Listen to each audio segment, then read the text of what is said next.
Welcome to today's deep dive. We have a really fascinating mission for you today. Yeah, we definitely do. This one is incredibly unique. Right, so we are unpacking a highly specific and honestly kind of restricted manual from a 2026 Security Intelligence Group bulletin. And the document is titled Decoding Body Language and Physical Reconnaissance. Exactly.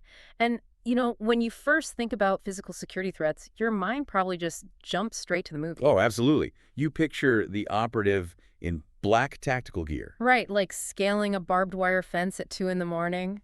You expect the danger to announce itself. It is supposed to look like danger. But we are entirely conditioned to look for the overt breach. The broken window or the cut padlock or the alarm going off. Yeah. But this manual redefines the threat landscape entirely. It argues that by the time someone is actually coming over the fence, the security failure has already happened. Wow, so the real breach happened way before. Right, the actual breach occurred days or maybe even weeks earlier, and it was conducted by someone who looked perfectly ordinary, like a delivery driver or a pedestrian tying their shoe. Or just a neighbor checking their mail. And the whole purpose of this intelligence bulletin is to teach operators how to spot these invisible threats hiding in plain sight. Which is an incredibly difficult thing to do. Okay, let's unpack this because spotting an invisible threat sounds like a total oxymoron. I mean, the manual lays down a foundational rule for everything we are going to discuss today. Yes, trust the baseline, note the deviation. Right, so what does that actually mean when you are monitoring a physical space? Well, it requires a fundamental shift in observation. The goal isn't to look for a weapon or a lockpick. The goal is to look for sub-second anomalies in how a person interacts with their environment. Like tiny little fractures in their behavior. Exactly. Think about your own neighborhood or the street outside your office.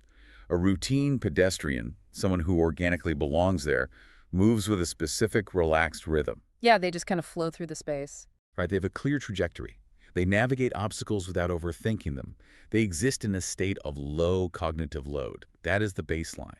So the deviation is when that natural rhythm breaks. Precisely. Effective physical security means identifying the micro-incidents where a person's behavior subtly fractures, because they are secretly running a high-stakes intelligence operation in their head. To really grasp how those fractures happen, we first need to look at the psychological toolkit these operatives use to blend in. Yes, the manual outlines a concept called environment synchronicity. Which is essentially just social camouflage, right? Basically, yeah. It is the art of projecting an innocent presence by mirroring the social fabric of an area. An operative will wear athletic gear so they register as a jogger. Right, or put on local religious wear or use a generic food delivery uniform. Because the human brain uses heuristics, or mental shortcuts, to process the thousands of people we walk past every day. So if someone wears a high-visibility vest and holds a clipboard, our brain categorizes them as maintenance. Exactly. And we immediately stop perceiving them as a threat. Huh. But to gather intelligence, an operative cannot just walk past a facility. They often need to remain stationary to map blind spots or count cameras. And standing perfectly still outside a secure facility is an instant deviation from the baseline. Right. It looks super suspicious. So to counter this, they use task fixation masking. Meaning they need a prop? Precisely. They open a logistics bag and dig around as if they are searching for a package. Or they pop the hood of their car and stare at the engine. Or, I guess most commonly, they pull out a mobile phone. Yeah, that creates a socially acceptable justification for being stationary. To the casual observer, they are just a lost delivery driver checking a map. But in reality, they're executing a systematic visual sweep of the target's defensive hardware. Yes, they are mapping everything. Reading the manual's breakdown of this process instantly reminded me of Kim's game. I mean, if you ever played it at a party, someone brings out a tray covered in random objects. Oh, right, like a key or a coin or a pen. Yeah, exactly. They show the tray to you for 10 seconds and then cover it up, and you have to list everything you saw. It is the classic active observation test. And the manual explicitly uses the term Kim's game to describe the mental process of these scouts. Except, the stakes are astronomically higher here. Oh, definitely. They aren't trying to memorize coins and pens. No, in a brief 10-second window of walking past a security gate, they are attempting to memorize complex structural layouts. They're tracking the arc of camera blind spots and physical access points. And even the posture of the security personnel.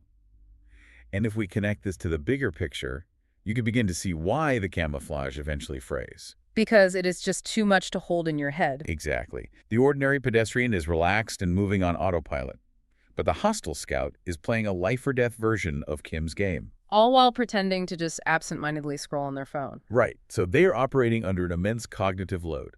They're performing multiple high-level spatial memory tasks simultaneously. While trying to physically act like they are completely bored. And the human nervous system simply isn't designed to maintain that kind of dual-state perfection. The pressure has to go somewhere, which moves us perfectly from the theory into how this manifests in the real world. Yeah, the case studies are where this gets really tangible. Seriously, the manual includes real intelligence logs, and seeing these concepts applied is fascinating. Let's look at the May 11 incident. Ah, yes, the female subject walking past the facility perimeter. Right, so she is wearing a sari and a standard surgical mask. And in a 12-second transit, she demonstrates an incredibly high level of tactical evasion. The efficiency of her movement is actually what flagged her to the intelligence team in the first place. Wait, really? Being too efficient is a red flag. Yes. In that 12-second window, she identifies a concealed high-resolution security camera. And the moment she spots it, she executes a maneuver the manual calls asset concealment, Right, she was carrying a paper-wrapped packet. which analysts suspect was a specialized marker or surveillance tool. Mm-hmm. And without breaking her stride or even looking down, she instantly pushes it deep into her handbag. Ensuring the camera cannot capture the geometry or dimensions of the item. Exactly. But the truly brilliant part is her approach to the primary vehicle gate.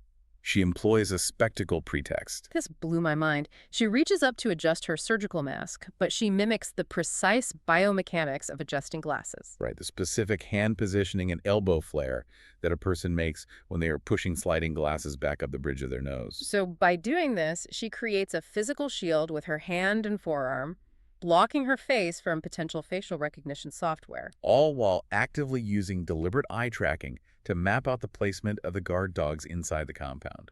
It is wild. She maintained flawless environment synchronicity.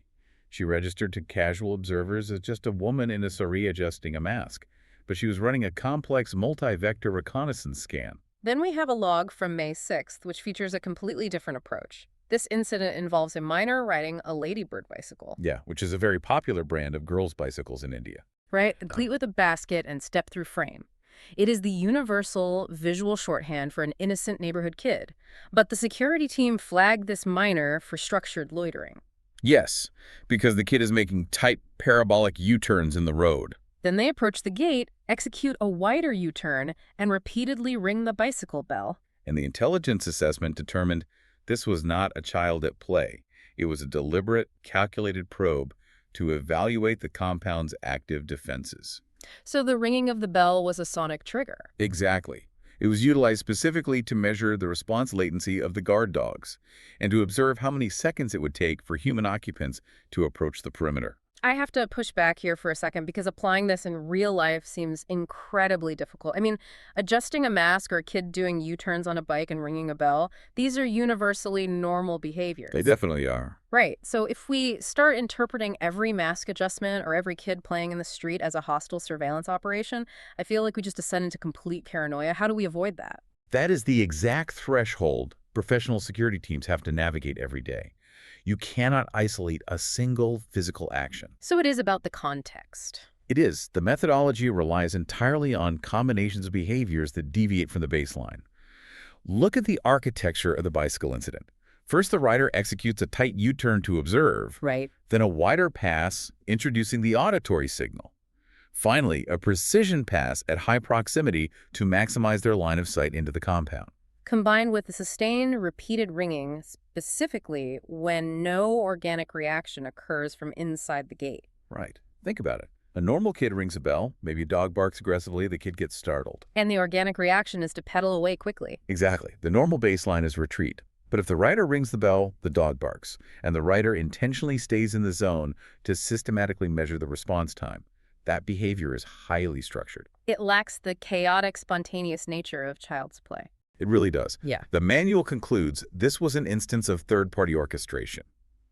A professional operational planner utilized a low-profile actor a minor to gather intelligence. Without drawing the immediate scrutiny that an adult male loitering at the gate would attract. Precisely. So it's the rigid, calculated structure hiding behind the innocent action that reveals the threat. And because maintaining that innocent facade requires massive brain power, eventually the brain short circuits. Yeah, it has to. The manual details the involuntary physical leaks that happen when a scout's cognitive load hits a breaking point. One of the most prominent tells is eye-to-hand discordance. And the neurology behind this is actually quite simple. The brain only has so much processing bandwidth. Right, so something has to give. Exactly. When forced to choose between a high-stakes visual memory task and a low-stakes motor function, it abandons the motor function. Imagine someone stops to tie their shoe as a pretext to linger near a gate. Naturally, your eyes follow your hands.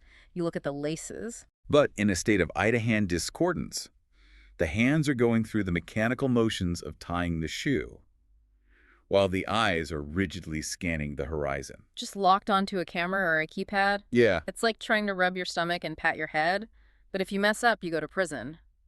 The brain simply abandons the lower priority physical task. It does. And the manual also highlights the anger triad, which is a biological leak. Right, when an operative is executing an active plan, their nervous system perceives the environment as hostile. So the adrenal glands flood the body with stress hormones. The anger triad is the physiological manifestation of this adrenaline spike. So lowered brows, tensed or compressed lips, and flared nostrils. Frequently coupled with wide, bulging eyes, even if the operative is wearing the friendly uniform of a parcel delivery service. The micro-expressions on their face are screaming that their body's preparing for combat or flight. And what's fascinating here is how the body attempts to soothe itself when the operative realizes their cover might be blown. Yeah, the displacement gestures. Exactly. The manual categorizes these as displacement gestures. Consider a scout conducting a visual sweep who suddenly makes direct eye contact with a hidden security camera they hadn't previously mapped. Their nervous system experiences a massive spike, right? Instantly. The fight-or-flight response triggers. But they cannot run because fleeing shatters their environment synchronicity. So to self-soothe that internal panic and de-escalate their visual profile, they perform sudden, artificially staged movements. Right, they might abruptly insert a finger into their ear or forcefully tug downward on their facial hair. It is a subconscious biological attempt to dissipate the sudden rush of nervous energy while trying to appear incredibly casual. And because the gesture happens so sharply upon camera detection, it becomes a glaring anomaly to a trained observer. It's basically an involuntary admission of guilt, but the manual also covers scenarios where the operatives abandon stealth completely. Yeah, those are alarming. There is an incident log from April 26th categorized as a pre-operational environment stress test. 2 adults are walking the perimeter, but instead of blending in, they are forcefully staring through street-level windows. They are tilting their heads to peep entirely underneath parked vehicles. Right. So why would someone engaged in covert reconnaissance do something so aggressively obvious? Because they have transitioned from passive intelligence gathering to active system provocation. So they were trying to trigger something. Exactly. The manual refers to this as staged environmental stimulations. They want to be seen. By staring aggressively into a private window, they're intentionally prompting a response. They are mapping how long it takes for an automated light to trigger or for a physical security guard to intervene. Yes, they are deliberately timing the intervention gaps. This highly aggressive form of reconnaissance indicates that the intelligence gathering phase is ending. And an operational strike is imminent. Precisely. They are actively testing the fences to see how much give they have, and they utilize very specific logistical tools to do it too. There's an operational alert from April 29th that underscores this perfectly. Yes, the delivery operative. Right, so a delivery operative uses a commercial logistics bag as a prop to parallel park. They are monitoring a gate closing, but the monitoring team flagged the transport vehicle itself. Which is great catch. It really is. The vehicle had TN75 license plates, which designates registration in the neighboring state of Tamil Nadu, despite the operative running a hyper-local delivery route in Kerala. Yeah, that's an immediate geographic anomaly. Oh. An out-of-state registration on a vehicle supposedly doing local food or parcel delivery requires jumping through bureaucratic hurdles that legitimate local gig workers simply don't do. So it strongly indicates the use of unattributed, non-compliant equipment. It is a burner vehicle, brought in specifically for the operation, ensuring that if the surveillance goes wrong, the license plate cannot be traced back to the local network in Kerala. The granularity of what these security teams are tracking is remarkable, and it extends into understanding the microeconomy of the street itself. Oh, the bizarre environmental logs? Yes, there are a couple of logs detailing bizarre environmental incidents that paint a vivid picture of localized threats. Take log 01 from May 2nd at 11:08 p.m. The late-night handover. Right. We have a late-night street frontage near a main gate. A motorcycle pulls up. A middle-aged man on foot approaches the rider. But before any verbal or physical exchange occurs, the man on foot holds up an empty glass bottle. And the log specifically notes the bottle has the distinct square-shouldered silhouette of a Jack Daniel's Tennessee whiskey bottle. Yeah. And only after displaying this empty bottle does the motorcyclist hand over a clear liquid packaged in a green Sprite bottle from his tank bag. The bike then executes a high-speed U-turn and vanishes. This is a textbook counterfeit or illicit substance handover. But why the empty whiskey bottle? The specific choice of the Jack Daniel's bottle is tactical. A premium, distinctively shaped bottle is easily recognizable from a distance, even in low-light conditions. Oh, wow. So it acts as an authentication token. Exactly. It's a visual password, proving the buyer is who they claim to be, without requiring the two individuals to remain stationary next to each other to converse. By documenting this, the security team is acknowledging that illicit commerce on their perimeter brings unpredictable, highly motivated, and high-risk individuals into their zone of control. It changes the whole dynamic of the street. Totally. Then there is log 04 from March 30th, which illustrates incredible physical ingenuity. An individual locates a non-standard overheight speed hump installed near a boundary wall. And they stand directly on the apex of this speed hump to gain a few crucial inches of elevation, allowing them to peer over the wall into the private compound. But to maintain their pretext, they keep their body posture perfectly forward-facing, as if they are simply waiting to cross the road. But they utilize extreme leftward ocular rotation to scan the internal windows. It perfectly encapsulates the physical lengths a scout will endure to extract data while refusing to break their baseline cover. They are committed. Very. So we understand how they utilize social camouflage, we know how they probe the environment, and we recognize the physical tells their bodies leak under extreme cognitive pressure. The crucial next step is actionable application. Right? How does a facility or an individual actively counter this? Exactly. Well, the manual structures countermeasures logically, beginning with dynamic perimeter controls. Predictability is the absolute enemy of security. So you have to mix things up. Yes. If your security personnel walk the perimeter at 9:00 a.m. and 2:00 p.m. every day, a hostile scout will simply map that schedule and conduct their operation at 11:00 a.m. You must constantly vary patrol timing and dog walking routines. Randomized schedules render a scout's spatial map completely useless. The manual also emphasizes the optimization of gate closures. A rolling vehicle gate should not remain open a second longer than functionally necessary. Because hostile delivery personnel will purposely linger to utilize that window to survey interior layouts. Exactly. You essentially have to make yourself a moving target. The next countermeasure focuses on structural hardening.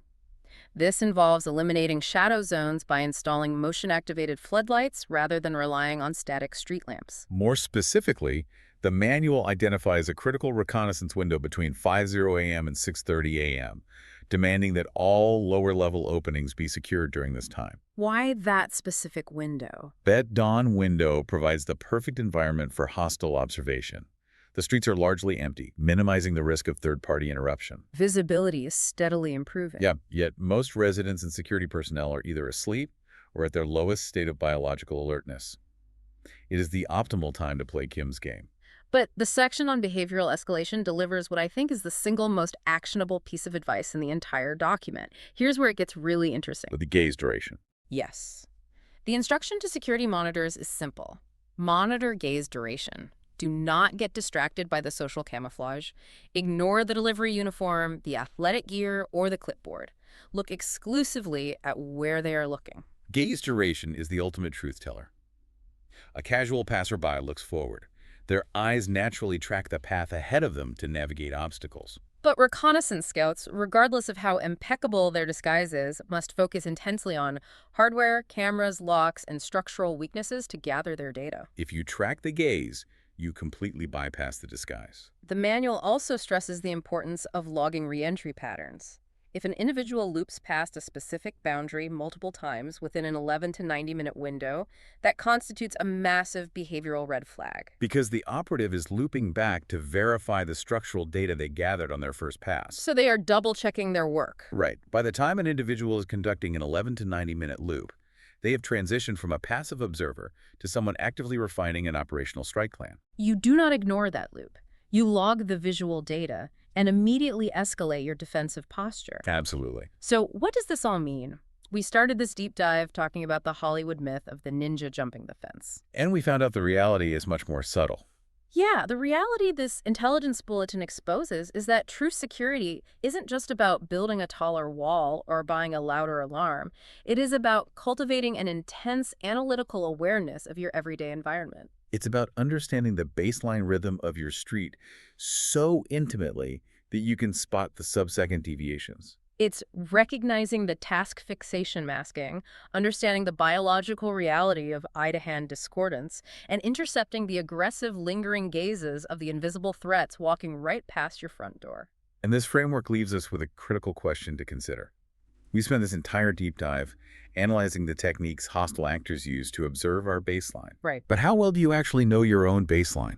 If a stranger were playing Kim's game on your daily routine, your commute, the exact time you walk your dog, that 10-minute window when your front door is unlocked while you check the mail. Yeah.